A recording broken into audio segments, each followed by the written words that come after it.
All right, what up, y'all? Welcome back to the Big Mo Show. I finally made it to Detroit. So, in case people really wanted to know, like, why he named his show the Big Mo Show.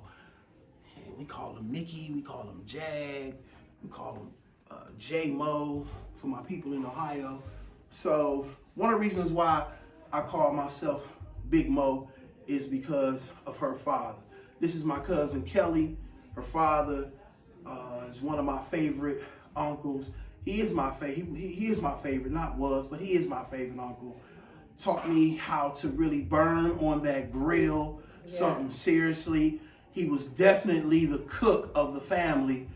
So I just want to explain to everybody how I came about the Big Mo Show and using his name for my show. My show could have been named anything, you know. And if you know me, you know I could have just went a different bunch of ways with it, but instead I named it the Big Mo Show, and it was more or less just a contribution. What's the word I'm looking for?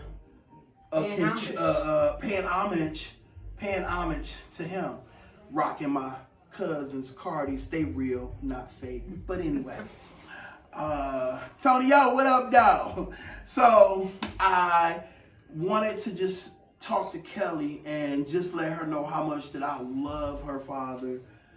And didn't really realize that this was the month that he passed, right? It'll be 5 years on the 23rd. So I want to introduce to everybody. This is my cousin Kelly Moore, and her father is just a gem to this family. He was well loved and just a blessed man. And that was my guy. That was my guy for real. So that's why I named it the Big Mo Show. I will be getting some pictures, and we're gonna show who he is. And I dedicate every show to this guy. And that's why I do what I do, because of that. Because we used to talk about a lot of stuff when I would see him, when he would come into town, because he stayed in Jackson. So when he would come up here and we would kick it or whatever. So in saying that, I want to talk to Kelly about what he meant to her as far as life growing up, what men to choose or whatever. She's married now, fellas, so back off. But anyway, and her husband got the camera. Y'all see him later. So, Kelly, now, I know it's a trying month. It's a crazy month. And yeah, we having a drink for Big Mo too, so y'all just don't see it, but it is what it is. So how you feeling? How you feeling? I know it's a crazy month, but it is. You know, somebody told me that, you know, it gets easier with time and every day it gets better. And it truly does. Those tears of sorrow and grief that I used to have. Mm-hmm. If I do cry, it's because I'm reflecting on something funny that he said and I end up cracking up laughing. You know, you shed a tear when you laugh so hard.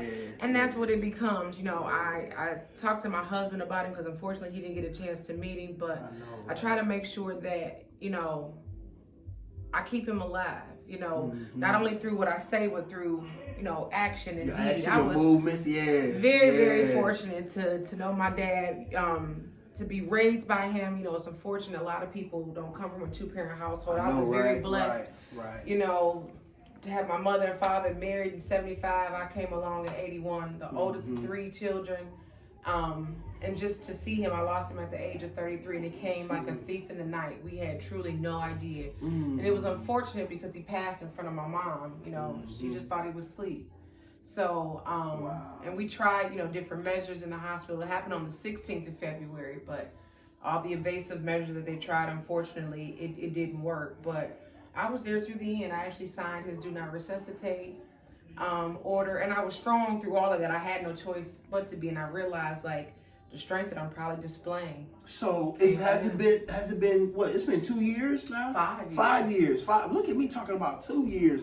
But I mean, because to me, 5 years. Because to me, it seemed like it was yesterday. Like for real. My wife know. I'm not even gonna lie. Over the years, I've become more emotional when it comes to certain family members and when it comes to family, because I truly understand the importance it is about family. That's why when I come here, I be trying to get to see everybody and say what's up. Right. You know, and try to, if we can, possibly get over somebody's house or whatever. So the dinner that we had, I loved it. I'm glad that everybody showed up. And you know what I mean, glad that we was able to get over here. My cousin Antonio in the background, we might get him on the interview too. I got some things I want to talk to you about as well. But when it comes to your father though, man, ribs fall off the bone. That was his off thing. The bone. That was his thing. That marinate the ribs and put them on the bone. He was a cook specialist. He was a grill master before the show even came on. He really was. He really was. Albert Moore. He was really a grill master before the show came on. And that's why I named the show the Big Mo Show. I wanted to pay homage. I appreciate it. To him, because that was truly my guy. Truly my guy. And I ain't gonna hold y'all up too much longer because I don't want to get emotional and cry. I want to go back down to the family and kick it. So, as I always say at the end of my show, man, keep God first. Everything else will follow. See y'all till the next time. Peace.